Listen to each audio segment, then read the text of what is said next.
ಶಿವನ ಸತಿ ಪಾರ್ವತಿಯೇ ಬಂದು ಹಾಡಿದ ಗಾನದಲ್ಲಿ ಆ ಸರಸ್ವತಿಯೇ ಬಂದು ಹಾಡಿದಂತಾಯಿತು. ಒಟ್ಟಿನಲ್ಲಿ ನಿನ್ನನ್ನು ಎಷ್ಟು ಸಾರಿ ಹೊಗಳಿದರು ಈ ನನ್ನ ಮನಕ್ಕೆ ಸಾಲದು. ಸರಿ ಆಯ್ತು, ನಾನೇನು ಹೋಗಬಹುದೇ? ಹೋಗಬಹುದು ಎಂದು ಎಷ್ಟೊಂದು ಸುಲಭವಾಗಿ ಹೊರಟಿರುವೆಯಲ್ಲ.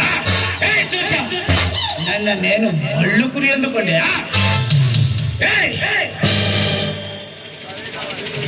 ನೋಡಿ, ನೀವು ಹಾಡು ಹೇಳಿ ಎಂದು ಹೇಳಿ ಅದಕ್ಕೋಸ್ಕರ ನಾನು ನಿಮ್ಮ ಜೊತೆಯಲ್ಲಿ ಹಾಡಿದ್ದೇನೆ. ಅಂದ ಮೇಲೆ ನಾನು ಇಲ್ಲಿಂದ ಹೋಗುತ್ತೇನೆ. ಅದೇ ಹೇ ನಕ್ಷಿ, ನಿನ್ನನ್ನು ಹಾಗೆ ಬಿಟ್ಟರೆ ನಿನಗೆ ಬುದ್ಧಿ ಬರೋದಿಲ್ಲ. ಅದಕ್ಕಾಗಿ ನಿನಗೆ ಏನಾದ್ರೂ ಮಾಡಲೇಬೇಕು. ಏನು ಮಾಡುತ್ತೆ? ನಿನ್ನ ಶೀಲಹರಣ